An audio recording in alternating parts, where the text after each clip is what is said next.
इसी क्रम को आगे बढ़ाते हुए अनेक तरह की बाल लीलाओं पर प्रकाश डालते हुए भगवान ने क्या कहा, इसलिए कहते हैं अंधेरे में अपनी छाया भी साथ नहीं देती, अंधेरे में अपनी छाया भी साथ नहीं देती, और बुढ़ापे में ये काया भी साथ नहीं देती, और जिसको कमाने के लिए सारी जिंदगी तुमने दांव पे लगा दी, अंत समय में वो माया भी साथ नहीं देती।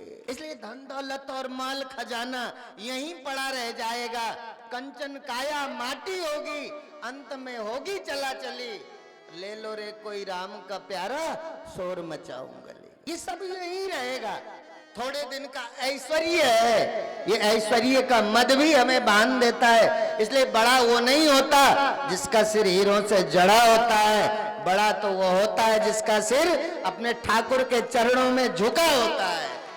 इसलिए ध्यान रहे, अनेक तरह की बाल लीलाओं पर प्रकाश डालते हो, चाहे भगवान का उखल बंधन लीला हो जिसमें नल और कुंवर को, श्रापित नल और कुंवर धनाध्यक्ष कुबेर के लाडले पुत्र थे, भगवान रुद्र के अनुचर बने, ऐश्वर्य मद में भूले हुए जब श्राप को प्राप्त हुए, तब भगवान ने उखल लीला के द्वारा उस नल और कुंवर को मुक्ति दिलवाई। ऐसे ही गोकुल छोड़ा।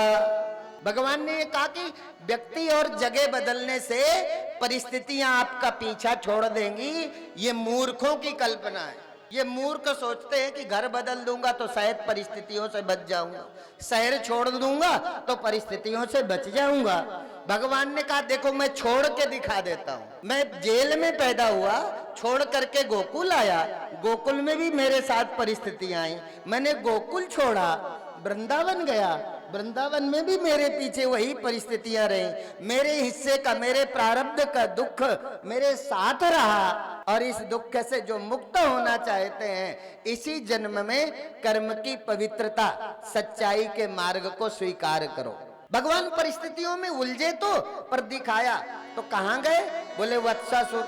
यहाँ आए वृंदावन में तो बछड़े के रूप में कंस का मायावी राक्षस आ गया भगवान को मारने।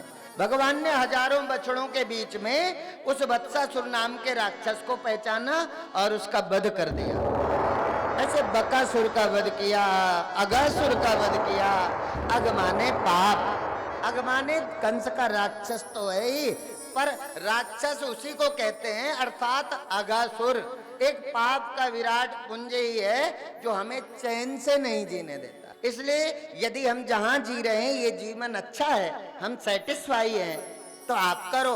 और यदि लगता है कि आपको इस जीवन में अनेक परिस्थितियों का सामना करना पड़ा है, तो आप ऐसा कोई काम ना करो जो अगले जन्म को फिर दुखी होना पड़े। इसलिए आपको पता ना, काऊ न को सुख दुख कर दाता, निज कृत कर्म भोग सब भ्राता। मेरे हिस्से का दुख है, इस दुख से बचने के लिए इतने नहीं, धेनु का सुर, गधा के रूप में, कालिय नाग के रूप में, कालिय नाग के फण पर नृत्य करते हुए नंद नंदन ने उसका वध नहीं किया। कहा तुम रमण द्वीप पर्वत चले जाओ, वहां जाकर के रहो।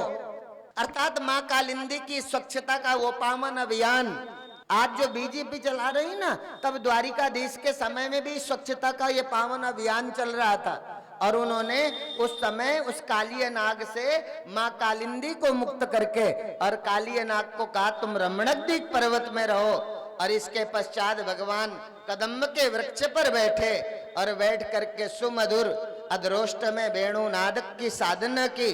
और उस वेणुनाद के पुनीत प्रभाव के साथ बंधी हुई ब्रज देवियां वहां आ गई, जहां नंद नंदन बैठे वेणुनाद कर रहे थे। वरहापीडम नटवरवपु कर्णयो कर्णिकारम बिभ्रदवासम कनक कपिशं वैजयन्ती चमालां रंध्रान वेणुरुदर सुदया पूरयन गोप वृंदै वृंदारण्यम स्वपद रमणम प्राविशद्गीत कीर्ति।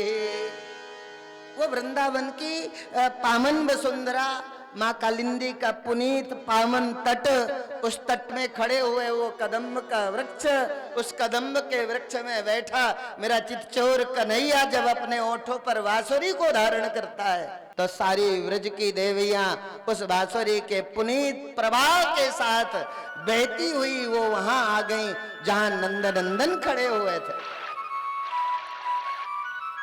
नंद नंदन ने कहा अरे सखी आओ। आपने बड़ा ही मनोरम चित्रण वर्ष ऋतु का भगवान कार्य करते हैं, और वो उस बसंत ऋतु के सौंदर्य से आच्छादित इस वसुंधरा, ऊपर से कालिंदी का पुलिन, सुंदर सुंदर पुष्पों से आच्छादित वृक्ष और लताओं का दर्शन किया। और तब नंद नंदन ने कहा कि तुम वापस चले जाओ। गोपियों ने कहा चित तो चितचोर कन्हैया ने चुरा लिया, अब हम वापस इस मृण में देह को लेकर कहां जाए। और भगवान के साथ पावन महाराज की परिकल्पना करते हुए दो दो गोपी एक एक नंद नंदन बीच में खड़े होकर के उस महाराज के आह्लाद में नृत्य करती हुई मनोभाव में प्रकट वो महाराज। और जब महाराज करते हैं तो उसमें अहम पैदा हो गया कि हम ब्रज की नारियां कितनी अहोभागिनी हैं, कि त्रिलोकी का सम्राट आज हम सबके रूप माधुरी में आकृष्ट होकर हमारे साथ महाराज कर रहा है। इस अहंकार को भस्मीभूत करने के लिए इस मनोजगत के आंगन से नंद नंदन अंतर ध्यान हो गए। मनोजगत से जब नंद नंदन गए तो नंद नंदन के वियोग की विकलता से एक दूसरे से पूछने लगी अरे सखी अभी तो नंद नंदन मेरे साथ ही क्रीड़ा कर रहे थे, तुमने कहीं देखा है? दूसरी सखी दूसरे से पूछती है, वो नंदनंदन तो मेरे साथ था, तुमने कहीं देखा है क्या? जब कहीं पता नहीं चला तो ब्रज की उन लताओं से, झाड़ियों से, वृक्षों से, पशु पक्षियों से पूछती है, मेरा नंदनंदन जानते हो ना? वो जो कमर में बांसुरी खोसे हुआ है, जो सर में मयूर मुकुट लगाए हुए है, वो घुंघराले से बाल, वो टेढ़ी सी चितवन, वो सांवला सा कलल, वो मुस्कुराते हुए अधरोष्ट, वो सुंदर सा नंदनंदन कहीं देखा है क्या आपने? जब कहीं कोई पता ही नहीं चला, अब वो पता न चलने पर भी तो कहते हैं, इसी क्रम में भगवान ने कहा कोई बात नहीं है, नहीं पता चला तो ठीक, पर भगवान ने कहा देवियों, यदि सचमुच तुम मुझे प्राप्त करना चाहते हो तो उसके लिए पहले साधना करो। जैसे धन प्राप्त करना चाहते हो तो मेहनत करते हो कि नहीं, है ना? जब ये मृणमय धन के लिए आपको मेहनत करनी है तो भगवान ऐसे ही मिल जाएंगे बिना मेहनत के ना? धन से भी गए गुजरे हैं ना भगवान। पैसे की जितनी भी कीमत नहीं है दिमाग में, जितनी करामात, जितनी मेहनत पैसे को कमाने के लिए लगा दिया, भगवान के पाने के लिए, यदि भगवान को तुम कभी पत्नी की तरह प्यार कर सकते हो, भगवान को कभी भाई की तरह प्यार कर सकते हो, भगवान को कभी प्रेमी प्रेमिका की तरह प्यार कर, भगवान को कभी तुमने पुत्र की तरह भी प्यार नहीं किया। हम सब चाहते भगवान है, पर भगवान को कभी हमने पुत्र की तरह भी प्यार नहीं किया। यदि पुत्र के जितना प्यार करते, पुत्र के लिए कर्जा लेते हैं, शादी हो तो कर्जा लेके करते। हम जानते हैं, आप अकेले बैठ करके हमसे तर्क करोगे तो हम बता देंगे कि भगवान को आप खाक प्यार नहीं करते। यदि एक तरफ पुत्र है और दूसरी तरफ भगवान है तो तुम्हारी प्रियता का वो दर्शन करा सकता हूं मैं, जो आप स्वयं में स्वीकार करोगे कि सच में हमने भगवान को कभी पुत्र की तरह भी प्रेम नहीं किया। और चाहते भगवान है, ये हमारी निजी भूख है, हमारे जीवन में भगवान हो, पर पुत्र की तरह नहीं, पत्नी की तरह नहीं।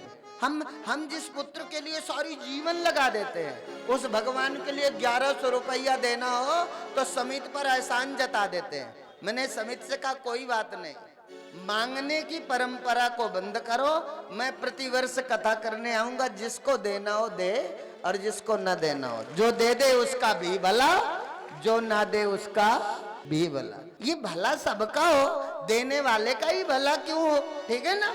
तो इस क्रम को आगे बढ़ाते हुए नंदनंदन ने कहा पहले तुम साधना करो, और साधना में बोले वो कार्तिक मास आएगा, उस कार्तिक मास में सुबह स्नान करना माँ कालिंदी में, और उसी कालिंदी के तटस्थ मृत्तिका की एक प्रतिमा बनाना। बोले हेमंते प्रथमे मासी नंद ब्रज कुमारी कह चेरुर हविष्यम भुंजान कात्यायन अर्चन व्रतम। भगवान के द्वारा बताई गई साधना का अनुकरण करते हुए वो ब्रज देवियां माँ कालिंदी में स्नान करती, सुबह 4 बजे जाती। कार्तिक मास तो यहाँ खूब हुआ है ना बुंदेलखंड में। और स्नान करके कालिंदी के पुलिन में मिट्टी की एक माँ कात्यायनी की प्रतिमा बनाती और पूजन करते। पूजन में भगवान ने मंत्र दिया, क्या करना? बोले कात्यायनी महामाये महायोगिन्नधीश्वरी नंद गोप सुतम देवी पतिम में कुरुते नमः। वैसे यहाँ सब ज्यादातर शादीशुदा लोग हैं, उनके लिए कथा नहीं है, पर तुम अपने बच्चों को बताओ कि जिनको नंदनंदन जैसा समृद्ध भगवत भाव को प्राप्त पति चाहिए ना, वो क्या करें? बोले इस मंत्र का जाप करें। अपने पुत्रों को बताओ जा करके, तुमको सचमुच एक सुशीला पत्नी चाहिए जो तुम्हारी आज्ञा पर चलती हो, तो दुर्गा सप्तशती में एक मंत्र है, पत्नी मनोरमाम देहि मनोवृत्तनुसारिणीं तारिणीं दुर्ग संसारस्य सागरस्य कुलोद्भवाम। ऐसी पत्नी जो तुम्हारे मन के अनुसार तो चलेगी, सुंदर भी होगी, मन के अनुसार चलने वाली होगी, और तुम्हारे कुल का नाम ऊंचा करेगी। नहीं तो सुप्रीम कोर्ट ने कह दिया तुम अपने प्रेमी के साथ रहो, पति तुम्हारा कुछ नहीं बिगाड़ सकता, ठीक है ना?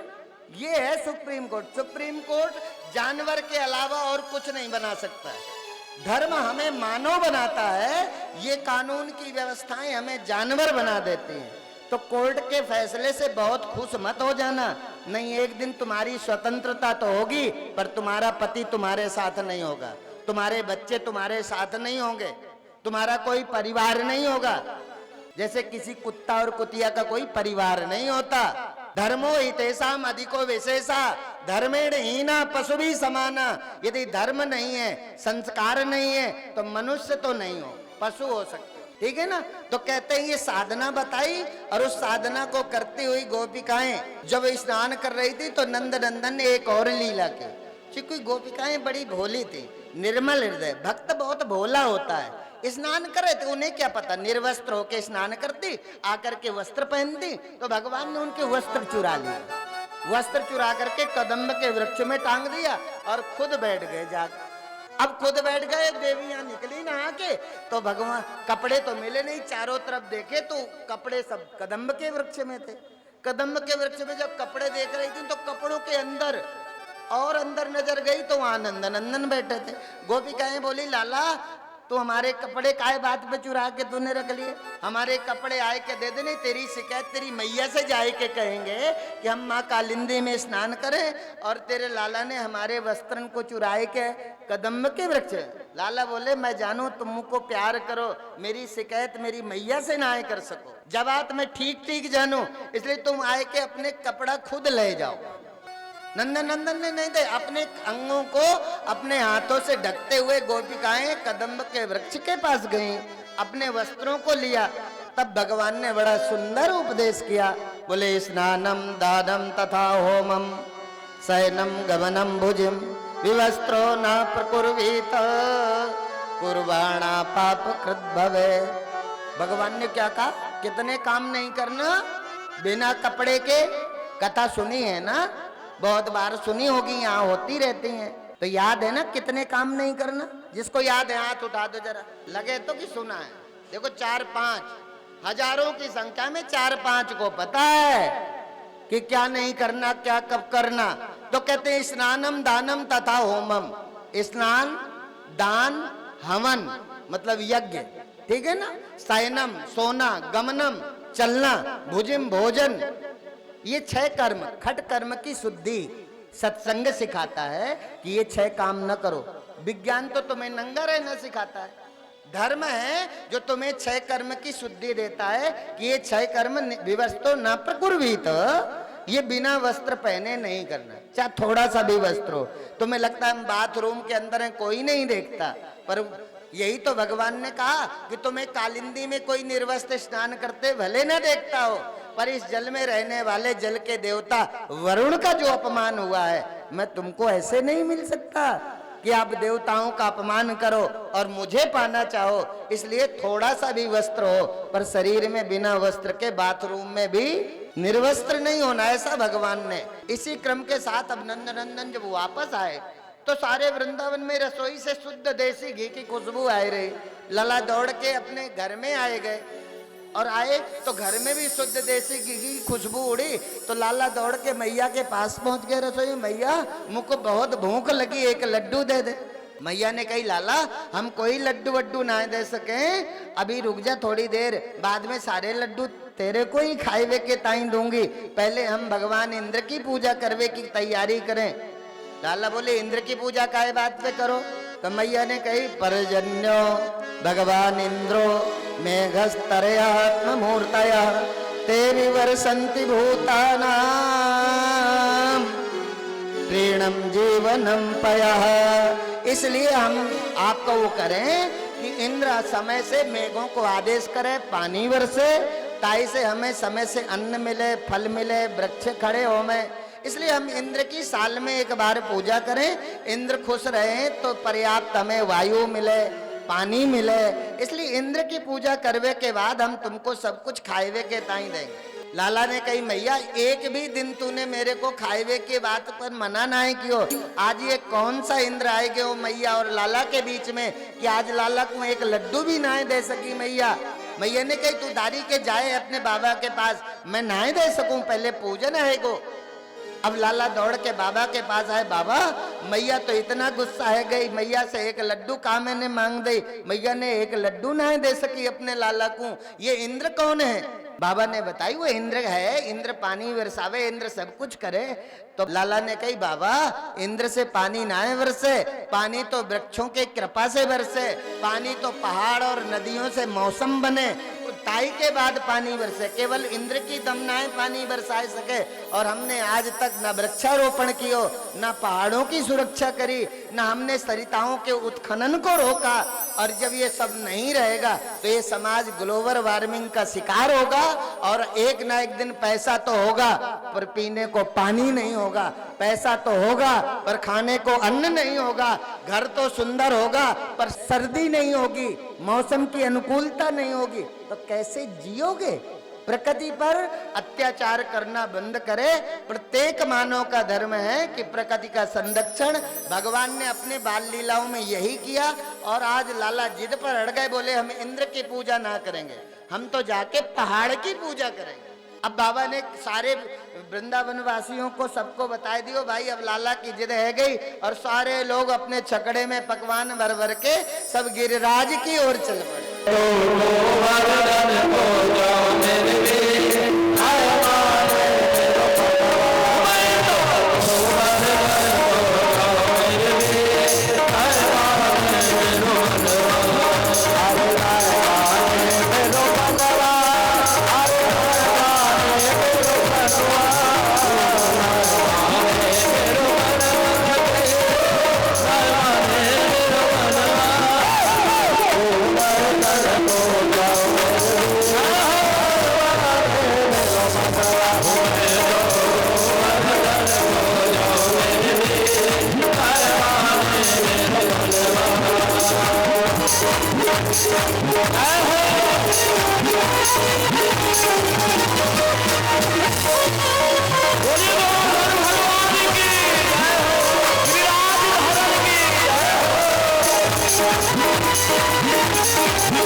श्री गोवर्धन